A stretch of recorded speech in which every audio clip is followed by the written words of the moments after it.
समन्ता चक्रवालेषु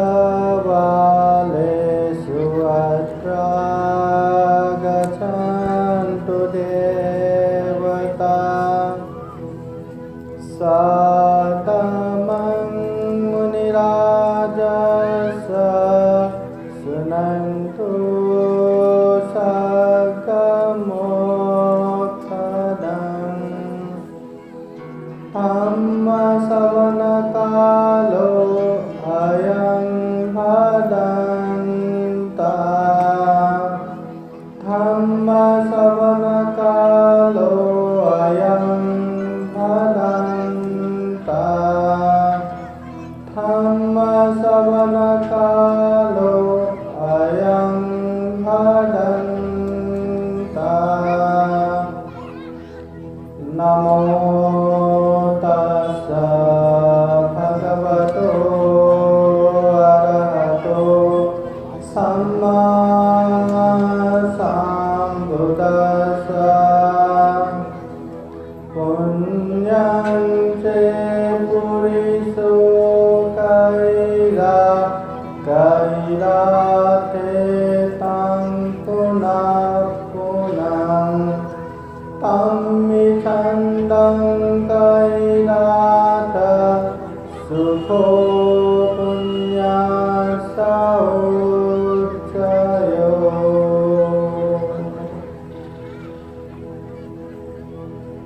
महाकारुणिक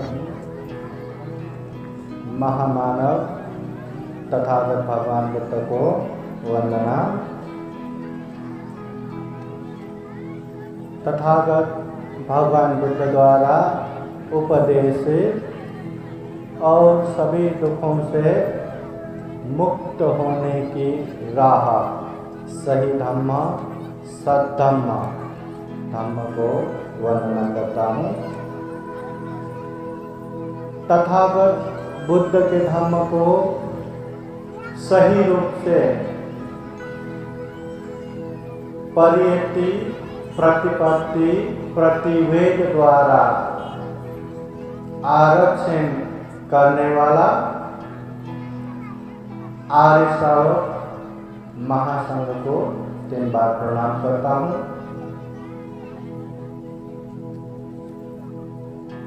यहाँ उपस्थित श्रद्धेय पंत धम्म सेवक महासभीर, श्रद्धेय डॉक्टर प्राध्यापक खेमधम्म महासभीर, प्रमुख संपूर्ण भिक्षु संघ, परम पूजनीय बोधिसत्व डॉक्टर बाबा साहब अम्बेडकर और यहाँ उपस्थित हुए श्रद्धावान धर्मप्रेमी संपूर्ण उपासक उपासिका। बोधिसत्व डॉक्टर बाबा साहब अम्बेडकर ने जिस धम्म को अच्छे से जान के समझ के दीक्षा लिया और न केवल खुद ने दीक्षा लिया, अपने लाखों लोगों को भी उस धम्म की दीक्षा दिया। तो वही धम्म के विषय में आप लोगों को थोड़ा सा बताता हूँ। महाकारुणिक तथागत बुद्ध बार बार बोलते थे, पुण्यम से पुरुषो कैला, इंसान को पुण्य करना चाहिए। पुण्य म्हणजे धम्म, धम्म म्हणजे कुशल कर्म, जो शरीर से, जो वाणी से, जो मन से अच्छे काम करते हैं उसे कुशल कर्म बोलते हैं। इंसानों को अच्छे कर्म करना चाहिए। कैरा थे तम पुनः पुनः, कि एक बार किया बस हो गया, एक बार किया न पुण्य बस हो गया, ऐसा कह के शांत नहीं बैठना चाहिए। बार बार बारंबार करना चाहिए। जिस तरह हम खाना खाते समय चलो अभी एक बार खा लिया हो गया, जिंदगी भर के लिए हो गया, ऐसा कह के हम शांत बैठ सकते हैं क्या? नहीं। सुबह खाया तो हो सकता है दोपहर को खाना पड़े, रात को खाना पड़े। वैसे ही पुण्य भी बार बार बारंबार करना चाहिए। चलो पुण्य करना चाहिए, चलो पुण्य करेंगे भी, मगर पुण्य करके क्या मिलेगा? तम्मि छंदम कही रहा था, अगर हम पुण्य करेंगे तो हम उससे क्या आस कर सकते हैं, क्या अपेक्षा कर सकते हैं? जिस तरह साला पढ़ने वाला साल भर पढ़ने के बाद 1 क्लास से 2 क्लास 3 क्लास पास हो जाता है, जिस तरह से काम करने वाला कर्मचारी महीने भर काम करने के बाद पगार मिलता है, पैसा मिलता है, तो ये पुण्य करने के बाद क्या मिलता है? क्यों हम पुण्य करें? किस लिए पुण्य करें? और करें तो करें, ये पुण्य से क्या मिलता है? क्या मिलता है पुण्य से? क्यों हम पुण्य करें? बुद्ध कहते हैं सुखो पुण्य स उच्चयो। अगर हम पुण्य करते हैं, धम्म करते हैं, तो उच्चतः के सुख मिलता है, सही मायने में सुख मिलता है। और ये सुख केवल आंखों से रूप देख के आहा कितने अच्छे, या कानों से शब्द सुन के वाह कितना मधुर, या मुंह से कुछ खा के वाह मजा आ गया, ऐसे क्षणिक सुख नहीं है। शारीरिक रूप से, मानसिक रूप से, अंदर से जो प्रीति उत्पन्न होता है, जो सुखानुभूति होता है, ऐसा सुख उत्पन्न होता है। पुण्य करने से सही रूप में सुख मिलता है। इसलिए तथागत बुद्ध कहते हैं पुण्य करो, करना चाहिए पुण्य, और बार बार करना चाहिए। सही मायने में पुण्य करोगे तो सही मायने में सुख मिलेगा। धम्म सेवक पंत जी ने सुबह धम्म देशना करते समय भी बोले कि ये जो धम्म परिषद है दूसरे धम्म परिषद से अलग है। हाँ अलग है। देखा यहाँ इतना सारा धम्म देशना सुनने को मिलता है, बाकी धम्म परिषद में होता तो न जाने क्या क्या प्रोग्राम होता, मगर यहाँ सुबह से लेके शाम तक, और शाम से लेके ओहो रात भर धम्म देशना सुनने को मिलता है। ये बहुत बड़ा काम है। धम्म देशना श्रद्धा से सुनना चाहिए, धम्म देशना गौरव के साथ सुनना चाहिए।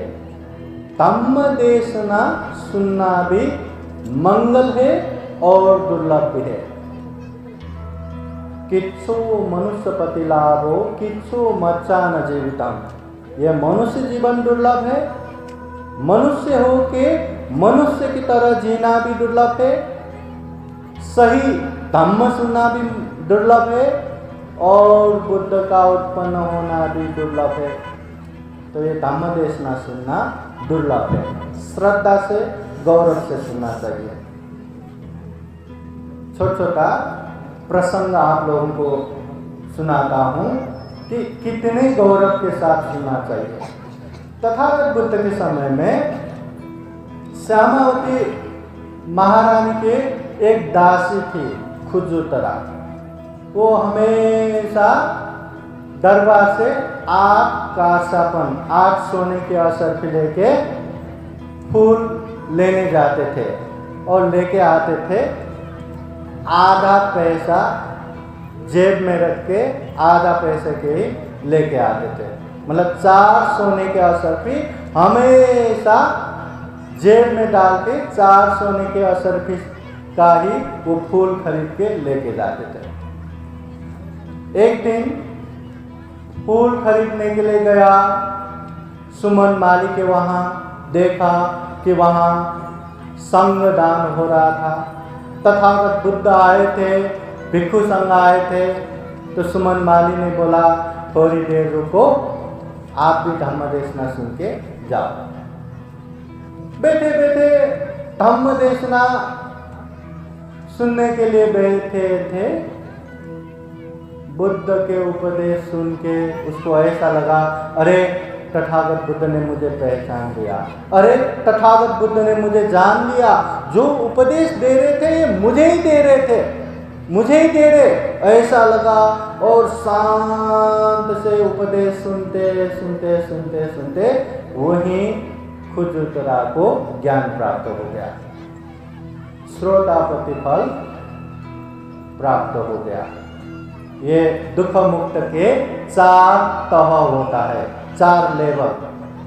पहला श्रोतापति, दूसरा सकितागामी, तीसरा अनागामी और चौथा अरहत। अगर इसको मार्ग और फल में विभाजित करते हैं तो 8 ज्ञान के तह, 8 दुख मुक्त के तह या लेवल रहता है। तो पहला श्रोतापति फल पहुंचे।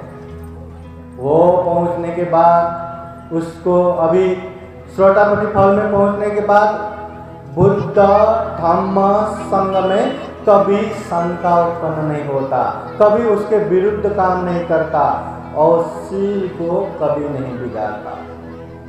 तो उस दिन खुजुतरा ने 8 सोने के असरफी खरीद, वो सोने के असरफी से फूल लेके गया, मगर बोले तो डबल आ गया। जब महारानी को दिया तो बोले अरे ये तो ज़्यादा ही आ गया, आज क्या हो गया? तो उसने बोले कि पहले तो मैं आधा ही लेके आते थे, मगर बुद्ध के उपदेश सुनने के बाद मुझे रियलाइज हुआ, मुझे ज्ञान प्राप्त हुआ, तो मैं झूठ नहीं बोलूँगा, मैं चोरी नहीं करूँगा करके ये पूरा सोने के असरफी से फूल खरीद के लाया। ये इतना बोलना आसान नहीं था। महारानी, और ये एक बार नहीं, हर दिन 4 सोने के असरफी चुरा के या जेब में रख के 4 असरफी का ही फूल खरीद के लाना, बोले तो बहुत बड़ा अपराध हो गया। अगर चाहे तो महारानी मृत्यु दंड भी दे सकते थे, अगर चाहे तो महारानी आजीवन जेल में भी डाल सकते थे, अगर चाहे तो महारानी देश से निकाला भी कर सकते थे, कुछ भी कर सकते थे, मगर बिना डर के अपना जो गुनाह है, जो गलती है, महारानी के सामने रख दिया। तो महारानी को भी लगा अरे जो हमेशा आधा पैसा चुराने वाली, तो आज उसके मन भी परिवर्तन हो गया, तो क्या ऐसे सुना होगा, कौन से ऐसे ज्ञान होगा? खुजुतरा चलो मुझे भी सुनाओ। खुजुतरा महारानी के दासी, महारानी का आदेश आया तो तुरंत उसको सुनाना चाहिए था, मगर उसने बोले कि मैंने बुद्ध के जो ज्ञान प्राप्त किया उसे सुनाने के लिए मुझे पहला दासी से मुक्त करना पड़ेगा, दूसरा मुझे अच्छे से नहला के अच्छे कपड़े पहनाना पड़ेगा, तीसरा अच्छे आसन देना पड़ेगा, फिर जाके मैं सुनाता हूँ। धम्म देशना, बुद्ध का उपदेश। एक तो चोरी करते हुए पकड़ गए, या उसने मैंने चोरी किया करके बोले, और उसमें भी बुद्ध के उपदेश सुनने के लिए मुझे ये चाहिए, वो चाहिए, ऐसा चाहिए करके बोल रही है। फिर भी महारानी को लगा कुछ तो विशेष होगा, चलो किया, ऐसा ही होगा। सारा करने के बाद अच्छे आसन जो अपने से ऊंचा है वो आसन में रख के बाद में बुद्ध के उपदेश सुने। बुद्ध का उपदेश जैसा सुना वैसा ही महारानी को सुनाया, और वो उपदेश सुन के महारानी लगाए, उनके परिवारों ने भी ज्ञान प्राप्त किया। और हमेशा वही खुजुतरा भगवान बुद्ध के पास जाकर उपदेश सुन के आती थी, और महारानी लगाए दरबार में सुनाने आती थी। मतलब धम्म देशना इतने गौरव के साथ सुनना चाहिए। कुरूर घर के काली उपासिका, वो उपासिका जब धम्म देशना सुनने के लिए ऐसे बैठी थी अपने गांव में, पूरे लोग धम्म देशना सुनने के लिए बैठे थे। जब पंडित धम्म देशना सुना रहा था, अभी वो उपासिका वो गांव के बहुत बड़े धनाढ्य थे, पैसे वाले। जब चोरों को पता चला कि काली उपासिका अपने घर के सारे लोगों के साथ धम्म देशना सुनने के लिए गए हैं, घर में केवल एक ही है, तो 500 चोर मिलके चारों ओर से घेराबंदी लगा के घर को एक जगह से सुरंग बना के घर में पहुंच गए। और जो चोर के नायक है वो धम्म देशना सुनने की एक जगह पे आके देखने लगे, अगर कहीं से ये काली उपासिका उठ के आए तो वहीं रोकूंगा। जब घर में चोर घुस गए, घर में देखने वाला दौड़ के वो उपासिका मालकिन को सुनाने जाते हैं, मालकिन घर पे चोर घुस के आए हैं, जल्दी चलो।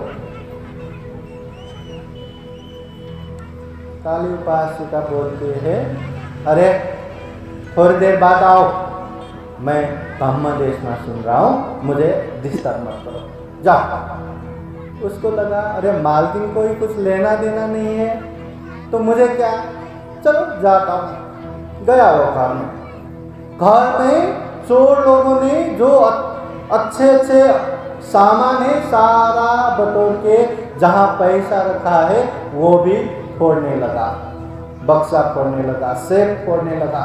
तो ये देख के फिर उससे रहा न गया, फिर दौड़ के भागे मालकिन को बोलने लगे, मालकिन अब तो बर्बादी हो गया, सारा पैसा भी चुराने लगे हैं, सारा पैसे भी बटोरने लगे, जल्दी चलिए नहीं तो बर्बाद हो जाएगा। उपासिका बोलते हैं, अरे मैंने कहा ना मैं धम्म देशना सुन रहा हूँ, मुझे डिस्टर्ब मत करो, बाद में बोलो, जाओ। फिर उसको लगा अरे मालकिन को ही कुछ लेना देना नहीं है, जाओ जाने दो।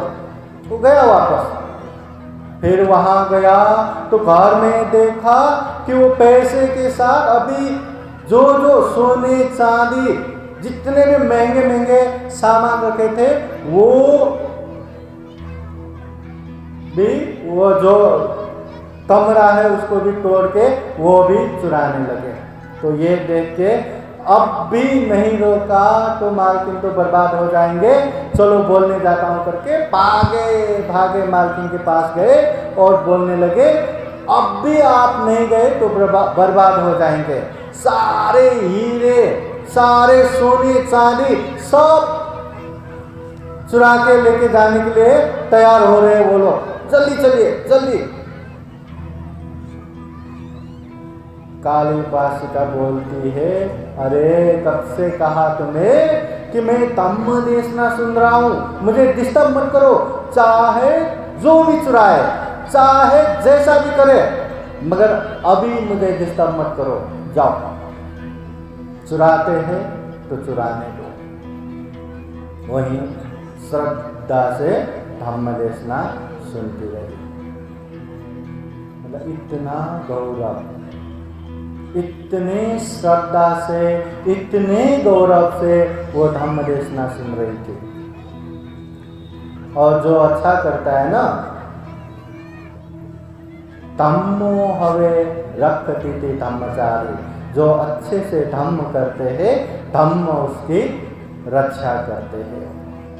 जो अच्छा करते हैं, अच्छा चाहते हैं, उन लोगों को अच्छा ही होता है।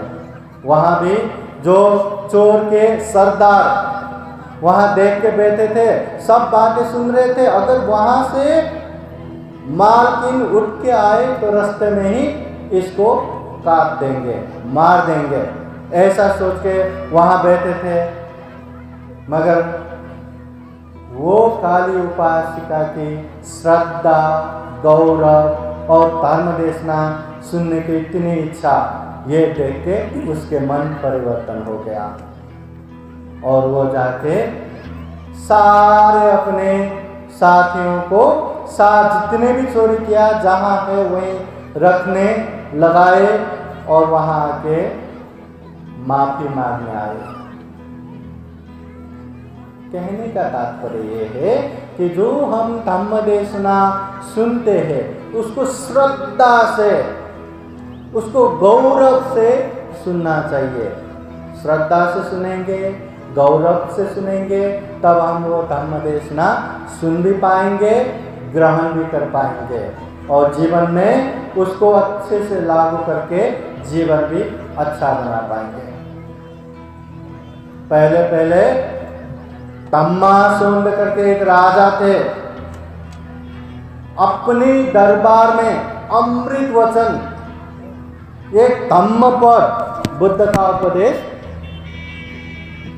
धम्म पद, अमृत वाणी, जैसे सब पाप सकरणं कुशल उपसंपदा सचित्त परियोदपनम एतं बुद्धानुशासन, ये 2 लाइन के अमृत वाणी। इतना सुनने के लिए सारे दरबार के बड़े बड़े विद्वानों से कोई है क्या ऐसे सुनाने वाले,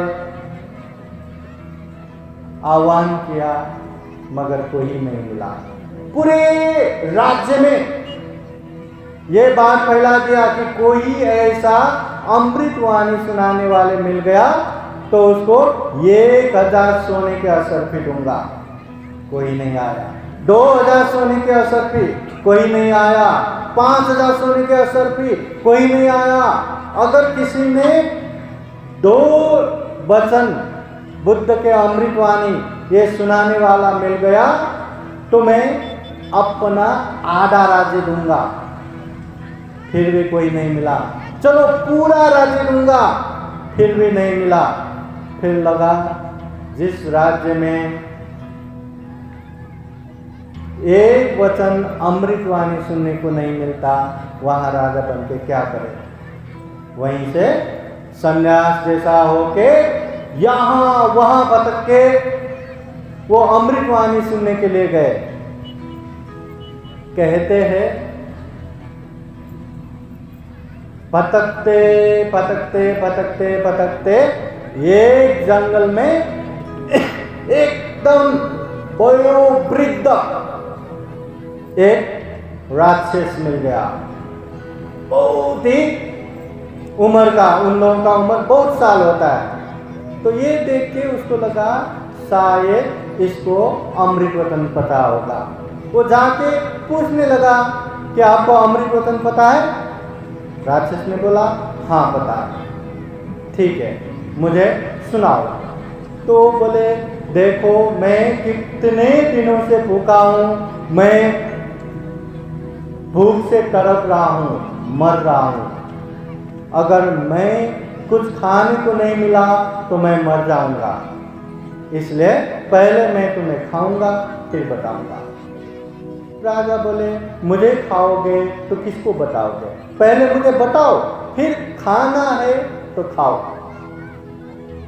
नहीं नहीं पहले मैं खाऊंगा फिर बताऊंगा, ताकत नहीं है।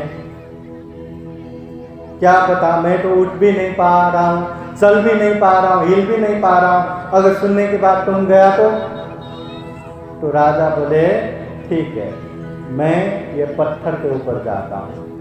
वहां से नीचे तुम मुंह करके बैठो, मैं तुम्हारे मुंह पे छलांग लगाता हूं। और वहां से छलांग लगाते समय जो समय बचता है वही समय पे मुझे वो अमृत वाणी सुना दो।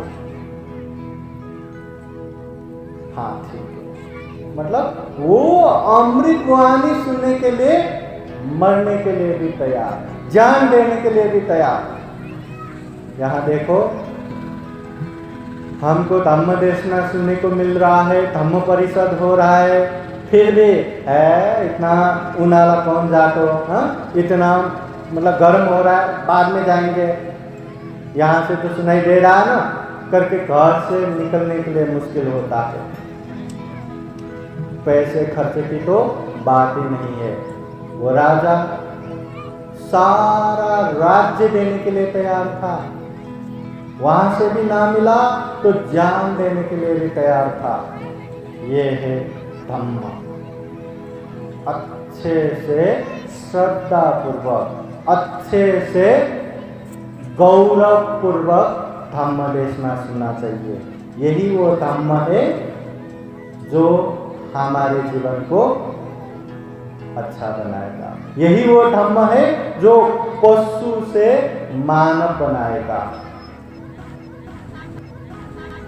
भगवान बुद्ध के समय में कौशल देश के राजा प्रसेनजित बहुत श्रद्धावान था, पर जब भगवान बुद्ध के सामने धम्म देशना सुन रहा था तो उसका ध्यान बिल्कुल भी नहीं जा रहा था। क्यों? क्योंकि उसके गोदी पे छोटा सा बच्चा था और उसी के साथ खेल रहा था। इसलिए धम्म देशना निश्चित रूप से बहुत बड़ा है। श्रद्धा से, ध्यान से सुनिए। अब एक प्रसंग मैं आप लोगों को बताता हूं कि धम्म देशना किस तरह से सुनना चाहिए और किस तरह से नहीं। एक एग्जाम्पल, एक उदाहरण देके आप लोगों को सुनाता हूँ। ऐसे ही बात बताऊंगा तो शायद समझ नहीं पाएंगे। एक समय एक भांते गांव में पहुंचे। जब एक उपासक को पता चला कि अपने गांव में भांते आए हैं, उसको धम्म देशना सुनना खूब अच्छा लगता है, तो भागे भागे भांते जी के पास गए और प्रार्थना करने लगा, भांते जी मुझे धम्म देशना दीजिए, मुझे धम्म देशना दीजिए। भांते जी बोले, मैं अभी आया हूं, मुझे प्यास लगा है, जरा पानी पिलाओ। तो उपासक बोले, हाँ भांते जी, मैं अभी आपको पानी लेके आता हूँ। भागे भागे घर में गए और जाते जाते उसको लगा भांते जी को प्यास लगा है, तो पानी क्यों, अच्छा सा दही है वो मिक्स करके छाछ जैसा एक अच्छा चीज लेके जाता हूँ। तो दही को मिक्स करके ठंडी छाछ जैसा बनाया और वो लेके गया। भांते जी के पास जाके बोले, भांते जी ये पीजिए। भांते जी बोले, मैं ये तो पी लूंगा, मगर मैं दूसरों के बर्तन या दूसरों के बर्तन पे मैं कुछ नहीं लूंगा। तो उपासक बोले, हाँ ठीक है, तो आपका बर्तन लाइए। ठीक है। भांते जी अंदर गए और अपना पात्र लेके आया। पात्र, बर्तन, चलो इसमें ये छाछ रख देता हूं करके जैसे ही रखने के लिए ऐसे ऊपर उठा, मगर वो रख नहीं पाया। क्यों? क्योंकि वो पात्र पहले से ही भरा पड़ा था। जो भरे हुए पात्र है उसमें वो छाछ डालेंगे तो क्या होगा, नीचे गिरेगा, बैठ जाएगा। तो बोले उपासक, भांते जी ये तो भर पड़ा है, क्या करो? तो खाली पात्र लाइए, खाली बर्तन लाइए। हाँ ठीक है। अंदर गया, फिर लेके आया, देखा खाली है। हाँ अभी इसमें डालूंगा। जैसे ही वो डालने के लिए ऐसे उठा, फिर से रुकना पड़ा। अब क्या हुआ रहेगा? क्या हुआ रहेगा? पात्र खाली तो था मगर खूब गंदा था। वो गंदे पात्र में या गंदे बर्तन में अगर वो छाछ डालेंगे तो क्या होगा? क्या होगा? वो भी खराब हो जाएगा, पीने लायक नहीं होगा। तो उपासक बोले, पंते जी ये कैसे पात्र लाया? क्यों, क्या हुआ? ये तो बहुत गंदा है। हाँ तो अब क्या करूं? अच्छे पात्र लाइए। ठीक है, पंते जी अंदर गए, फिर दूसरा पात्र लाया, देखा खाली भी है, और ऐसे देखा साफ भी है। चलो अब इसमें ये छाछ डालूंगा करके ऐसे हाथ उठाया, फिर से रोकना पड़ा। अब क्या हुआ रहेगा? क्या हुआ रहेगा? पात्र तो खाली है, पात्र तो साफ भी है, मगर पात्र में छेद था। अगर छेद वाले पात्र में वो अच्छे मही डालेंगे या वो जो छाछ डालेंगे तो क्या होगा? सारा नीचे गिर जाएगा। तो उपासक को लगा, अरे मैं कौन से बंदे जी का धम्म देशना सुनने के लिए आ गया, जिसको एक बर्तन भी ठीक से लाना नहीं आ रहा है, मैं उसके उपदेश सुनने के लिए आ गया। वो तन तन करने लगे। तो बंते जी बोले शांत से मैत्री पूर्वक, हे उपासक, तुम धम्म देशना सुनना चाहते हो ना? तुम धम्म देशना सुनने के लिए आए हो ना? तुम्हारे लिए यही धम्म देशना है। यही धम्म देशना, यही क्या धम्म देशना? फिर विस्तार से समझाने लगे। अभी आप लोग इसको अच्छे से सुनिए। आप भी यही कैटेगरी में आते हैं, नहीं आते? ध्यान से सुनिए। पंडित जी बोलते हैं, जिस तरह भरा हुआ पात्र में, भरा हुआ बर्तन में फिर से वो छाछ नहीं डाल सकते, वैसे ही धम्म देशना सुनने वाले उपासक उपासिकाओं के मन में पूर्वाग्रह नहीं होना चाहिए, बायोस नहीं होना चाहिए। मतलब मुझे क्या करना है, मुझे क्या नहीं करना है, मुझे क्या सुनना है, मुझे क्या नहीं सुनना है, मुझे पता है। इस सामने वाले पंते जो भी बोले बोलने दो। ये तमु परिसर में आए पंते लोग जो भी बोले बोलने दो। आखिर क्या करना है, क्या नहीं करना है, मुझे पता है ना, मुझे सब पता है। ऐसा पूर्वाग्रह रख के आप लोग यहाँ आओगे तो कुछ भी नहीं सुन पाओगे, कुछ भी नहीं सुन पाओगे, ले ही नहीं पाओगे, क्योंकि लेने की रास्ता ही बंद कर दिया। पंते लोग कुछ भी बोले, क्या करना है क्या नहीं करना है मुझे पता है, क्या धम्म है क्या अधम्म है वो मुझे पता है, क्या पाप है क्या पाप नहीं वो मुझे पता है। इसलिए पूर्वाग्रह नहीं होना चाहिए। दूसरा, जिस तरह पात्र या बर्तन गंदा हो तो उसमें और कुछ भी नहीं रख सकता, वैसे ही धम्म देशना सुनने वालों के मन में राग, द्वेष, मोह जैसा क्लेश, जिसे आश्रव बोलते हैं, जिसे मैल बोलते हैं, जिसे मन की गंदगी बोलते हैं, अगर वैसा क्लेश निरंतर रहा तो भी कुछ भी धम्म देशना नहीं सुन पाते।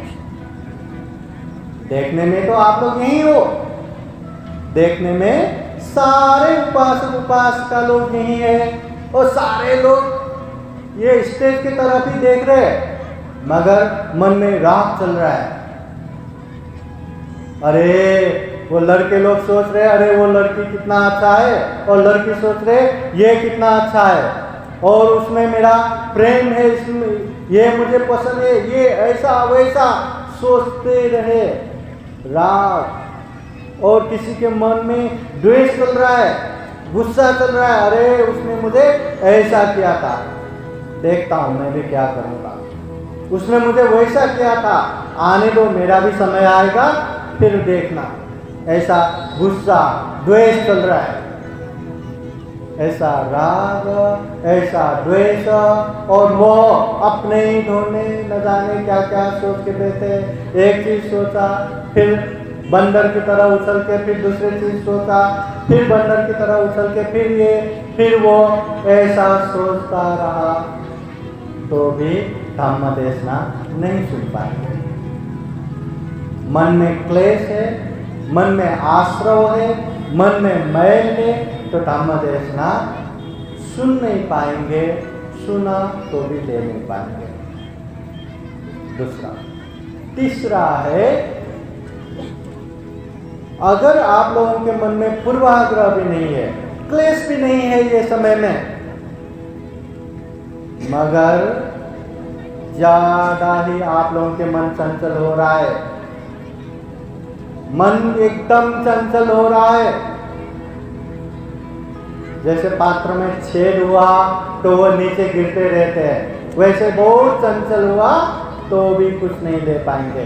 एक कान से सुना, दूसरे कान से उड़ गया, सुनते रहे सुनते रहे सुनते रहे, जब खड़ा हुआ धम्म देशना क्या सुना था, हाँ कुछ तो सुना था, हाँ कुछ तो सुना था, कुछ भी याद नहीं।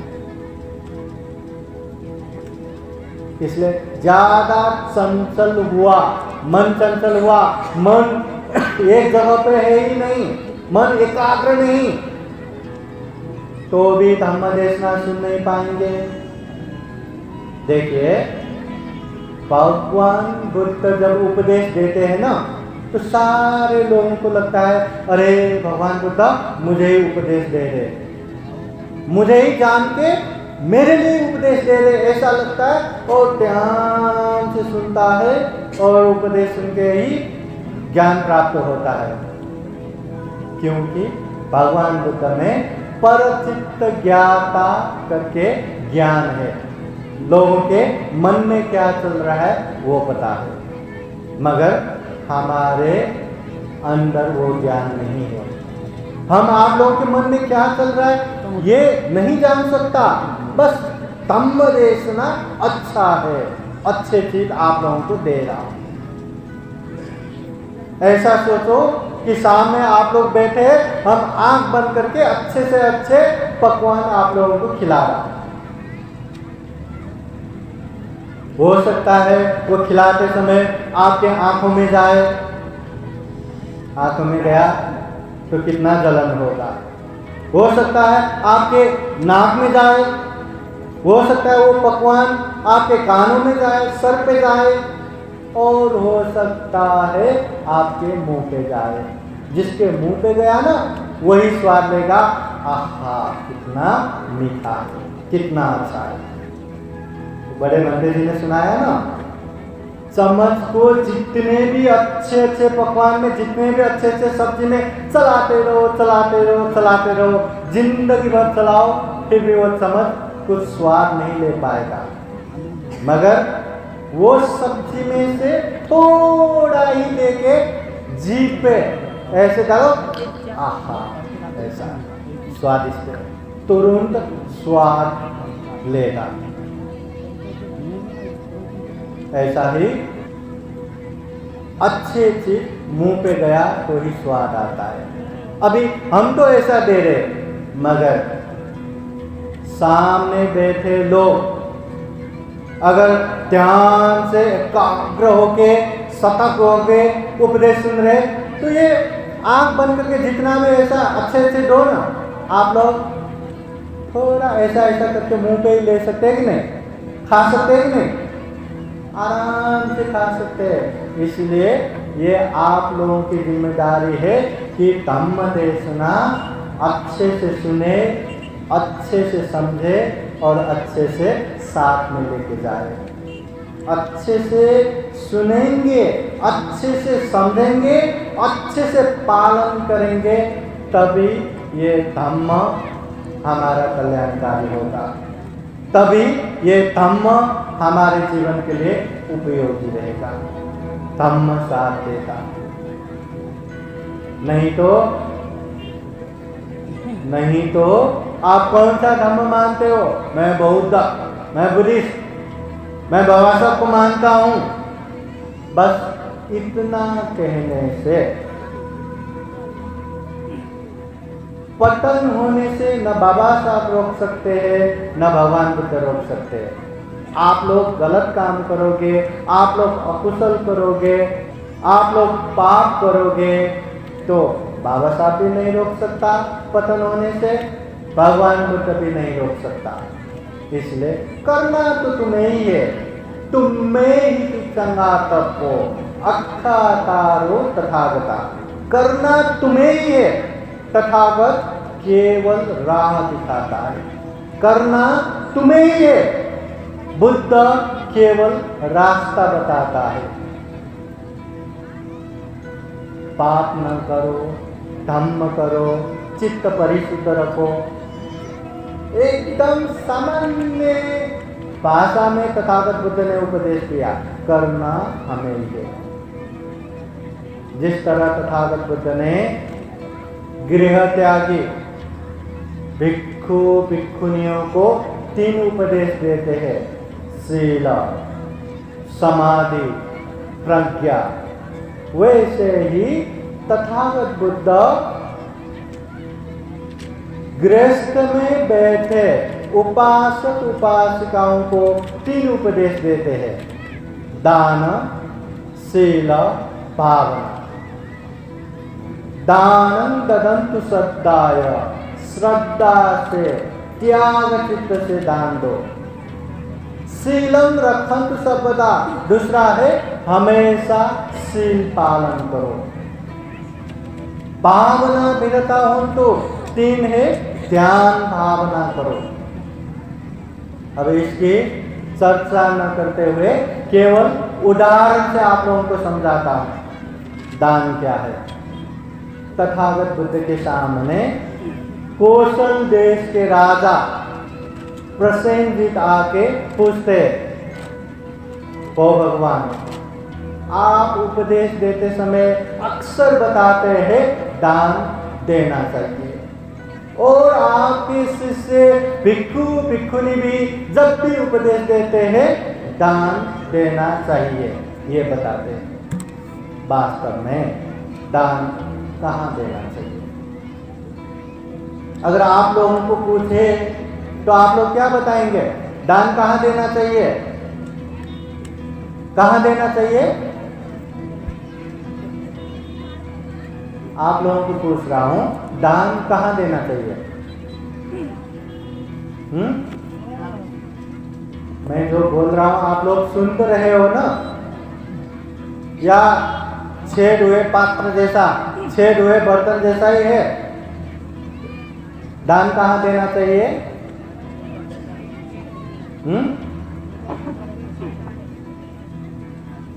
तथागत बुद्ध बोलते हैं कौशल राजा को, यत् चित्त पसीदति तत् दातव्यम्। जहां मन प्रसन्न होता है वहां दान दो, जहां दे के खुशी लगता है वहां दान दे दो। बिहार में दान देना अच्छा लगता है, दे दो। पंते लोगों को दान देने में अच्छा लगता है, दे दो।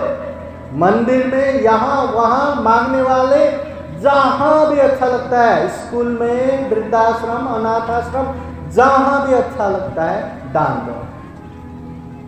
जहां अच्छा लगता है वहां देना चाहिए। कौशल राजा फिर से पूछते हैं, ओ भगवान, कहां दान देने से ज्यादा पुण्य मिलेगा? कहां दान देने से ज्यादा पुण्य मिलेगा? भगवान बुद्ध कहते हैं, महाराज ये पहले का और अभी का दोनों प्रश्न बहुत फर्क है। कहाँ दान देना चाहिए? जहां इच्छा हो वहां दान दे दो, मगर कहाँ दान देने से ज्यादा पुण्य मिलता है? जैसे दान अपने आप में अच्छे पुण्य रूपी बीज है। जिस तरह से एक धान के बीज या गेहूं के जो बीज रहता है, उसको अच्छे जमीन पे डाला, हवा पानी अनुकूल हुआ तो वहां ज्यादा धान फलेगा। वही अच्छे धान के बीज को थोड़ा खराब जमीन या जहाँ पे रेती है, जहाँ पे पत्थर है, ऐसे जमीन पे हमने वो अच्छे धान के बीज को बोया, धान फलेगा मगर कम ही फलेगा। और वही अच्छे धान के बीज को बहते हुए नदी में हमने डाल दिया तो क्या होगा? वो धान के बीज भी बहा के ले जाएगा, वहां कोई अन्न फलेगा नहीं। वैसे ही दान भी अच्छे पुण्य रूपी बीज है। अच्छे श्रद्धावान, गुणवान, शीलवान ऐसे अच्छे व्यक्ति को दान देंगे तो उसका पुण्य ज्यादा मिलेगा। जो अच्छे नहीं है, मांगने वाला हो, ये हो वो हो, अभी हमने दान दिया, हो सकता है वो शाम को जाके वही पैसे से दारू पी रहा हो या क्या कर रहा हो, कुछ भी हो, हम वो नहीं सोचते, मगर ऐसे मांगने वाला ऐसे वैसे लोगों को भी दान दिया तो उसका भी पुण्य मिलता है, मगर थोड़ा कम मिलता है। और वही दान गलत लोगों को गलत तरीके से दान दिया तो उसका पुण्य कुछ भी नहीं मिलता, और हो सकता है उसका पाप का भी भागीदार बनना पड़े। कैसे? जैसे ये भोजन दान देना पाप है कि धर्म है? धर्म है, पुण्य है, मगर भोजन दान देना पुण्य है कह के जिसको शुगर है, डायबिटीज है, उसको जबरदस्ती भात खिलाया तो इसने मुझे खूब उपकार किया करके जो दूसरों को दुख देने वाले, मारने वाला है या गुंडे जैसे लोगों को, ये लो 50,000 का तलवार दान, ये लो 1 लाख का पिस्तौल दान।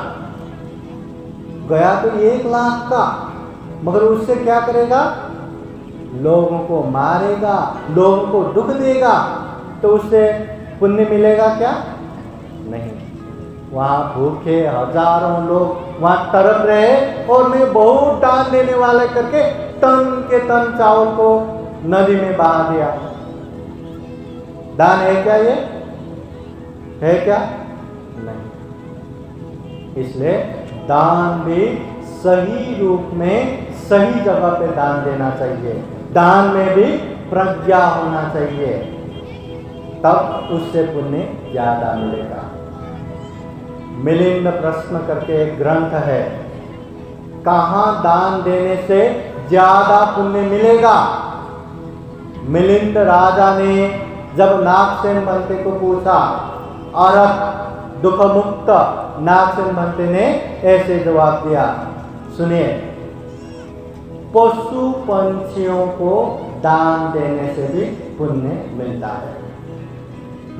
जो डगी है, ये जो पशु पंछी जितने लोगों को दान देते उसका भी पुण्य मिलता है, मगर सैयों पशु पंछियों को दान देने से भी बुरे से बुरे एक इंसान को दान देना उससे ज्यादा पुण्य मिलता है, क्योंकि इंसान चेतनशील प्राणी है। पशु पंछी कहीं से भी कुछ भी खा सकता है, इंसान नहीं खा सकता, इसलिए उसमें ज्यादा पुण्य। और बुरे से बुरे सैकड़ों लोगों को दान देने से भी अच्छे बनने के प्रयास कर रहे एक इंसान को दान दिया तो उसका पुण्य ज्यादा होता है। अच्छे बनने के प्रयास कर रहे सैकड़ों इंसान को दान देने से भी अच्छे शीलवान गुणवान व्यक्ति को दान देना उसका पुण्य ज्यादा रहता है। और ऐसे शीलवान गुणवान से भी जो दुख मुक्त मार्ग फल में पहुंच चुके हैं, श्रोतापति फल में पहुंचे, सकीदागामी फल में पहुंचे, अनागामी फल में पहुंचे, अरहत फल में पहुंचे, ऐसे लोगों को दान देना ज्यादा पुण्य मिलता है। और उससे भी प्रत्येक बुद्ध को दान देना बहुत बहुत ज्यादा पुण्य मिलता है। और सम्यक संबुद्ध को दान देना उसका पुण्य इतना उतना कह ही नहीं सकता, बहुत ही ज्यादा मिलता है। इसलिए दान वही है दान, मगर कहाँ देना है और कितना पुण्य प्राप्त करना है ये आप लोगों के हाथ में है, ये हमारे हाथ में है। इसलिए हमेशा दान ऐसी जगह पे देना चाहिए जहाँ ज़्यादा से ज़्यादा सदुपयोग हो, उपयोग हो, यूटिलाइज हो। शीलवान गुणवान अच्छे जगह पे दान देना चाहिए। दान का बहुत सारे हैं, आप लोग सुनते जाएंगे। अभी एक शील का बोलता हूँ। बुद्ध कहते हैं शीलम रक्षन्तु सर्वदा। ये दूसरा, दानं ददन्तु श्रद्धाय, श्रद्धा से दान दो पहला। शीलम रक्षन्तु सर्वदा, शील हमेशा पालन करो, ये दूसरा। हमेशा बुद्ध ने कहा ये कभी कभी पालन करो ऐसा नहीं, हमेशा पालन करो। ये यहाँ पे 2 दिन का अखिल भारतीय बौद्ध धर्म परिषद हुआ है, तो इसलिए 2 दिन हम अच्छे से पालन करेंगे करके केवल 2 दिन पालन करना ये शील नहीं है। चलो 2 दिन हम अच्छे से शील पालन करेंगे। पानातिपाता वेरमणि सिक्खापदं समादयामि। किसी प्राणी को दुख नहीं देंगे, कोई भी प्राणी को नहीं मारेंगे। पालन किया 2 दिन। और तीसरे दिन से क्या मारेंगे, दुख देंगे? हाँ, मार सकते हैं? 2 दिन तक हमने बहुत अच्छे से अदिन्ना दाना वेरमणि सिक्खापदं समादयामि, किसी का बिना दिए कुछ भी नहीं देंगे, चोरी नहीं करेंगे। 2 दिन तक पालन किया। और तीसरे दिन से चोरी कर सकते हैं क्या? कर सकते हैं? कर सकते हैं? मन में तो ऐसा लग रहा होगा कर सकते हैं, है ना? कोई नहीं बोल रहे। चोरी कर सकते हैं क्या? ऐसे ही काम, मिथ्याचार, व्यभिचार, असत्य, अमन, नशा पता सेवन, ये सारे चीज 2 दिन पालन करने से कुछ नहीं होता। तीसरे दिन किया तो पाप लगा ही। इसलिए इसको हमेशा पालन करना चाहिए। ये बचपन में एक पोइम जैसा वो लिखते हैं ना, वो if wealth is gone nothing is gone, if health is gone something is gone, if character is gone all thing is gone. सुना होगा हाँ? हमारे बचपन में ऐसा वो कार्ड में लिख के एक दूसरे को देने में बहुत चलता है ये। देखो, if wealth is gone nothing is gone, अगर हमारा पैसा गुम गया तो कोई प्रॉब्लम नहीं है, समस्या नहीं है। अगर स्वास्थ्य गया तो हाँ कुछ तो गया है, मगर अगर हमारा चरित्र गया ना, सब कुछ गया। ये प्रवचन का अंत करने जा रहा हूं। एक्चुअली क्या है ना, हम पहले बहुत टामदेशना कर सकते थे, बहुत करते भी है।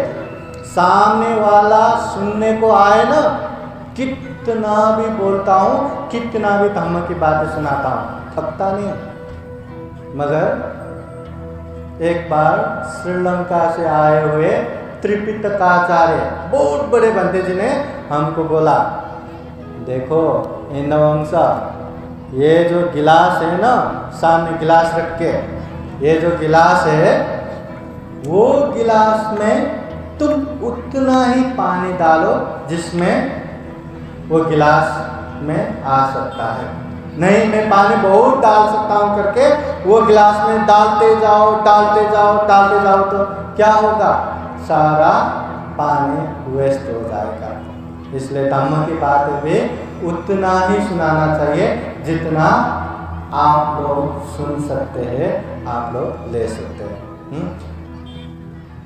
जिंदगी में पैसा गुम गया तो बड़ी बात नहीं है, जिंदगी में स्वास्थ्य गुम गया तो हाँ कुछ गया, मगर जिंदगी में कैरेक्टर चरित्र गया तो सब गया, सील गया तो सब गया।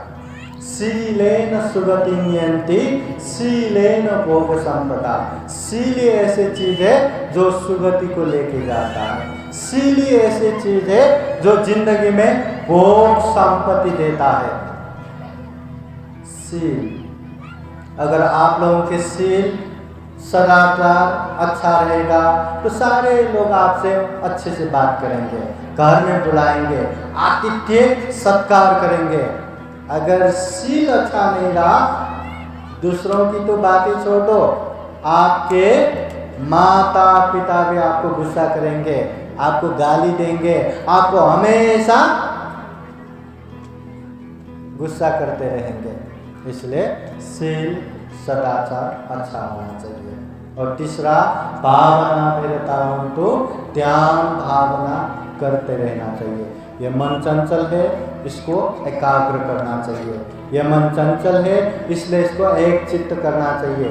यह मन अशुद्ध है इसलिए मन को शुद्ध करना चाहिए। मनसा चे पदुत्थेन, प्रदूषित मन से, अकुशल मन से, पासती वा करोति वा, कुछ बोलोगे या कुछ करोगे तो ततोनं दुख मनवेति। ऐसे लोगों के पीछे पीछे दुख आता है। कैसे दुख आता है? चक्कं वो वह को पदम, जैसे बैलगाड़ी के पीछे वो पहिए पीछे पीछे पीछे पीछे आता है ना, वो चाह के भी वो बैल नहीं हटा सकता। इतना भार, इतना दुख पीछे पीछे आता है। इसलिए मन को शुद्ध करो। मनसा चे पसंदेना, प्रसन्न मन से, कुशल मन से, अच्छे मन से, पासतिवा बोलोगे, करोतिवा करोगे तो, ततोनं सुख मनवेति, ऐसे लोगों के पीछे सुख आता है। सुख कैसे आता है? छाया वो अनपायने, जैसे हम प्रकाश के उपस्थिति में जाते हैं तो साए पीछे पीछे पीछे पीछे आता है, वो पीछे आया करके कभी बाहर नहीं होता। ऐसे ही सुख हमेशा पीछे आते हैं। जाने अनजाने में आने वाले अनेक तरह से जो भय, विघ्न, बाधा, समस्या, ऐसे सारे चीजों से, ऐसे सारे तकलीफों से दूर करता है ये सुख। इसलिए प्रसन्न मन से, शुद्ध मन से काम करना चाहिए, शुद्ध मन से बोलना चाहिए।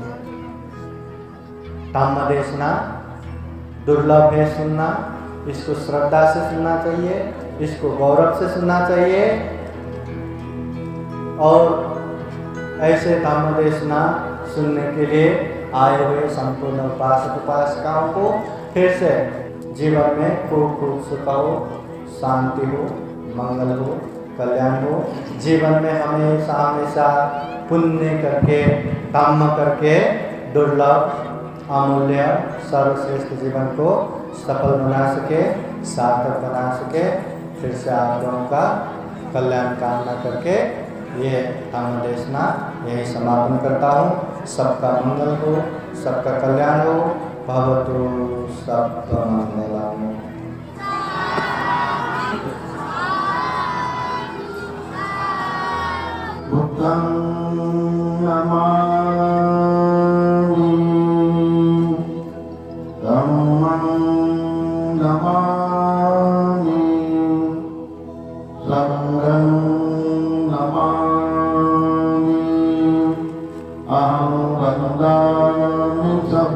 नमः।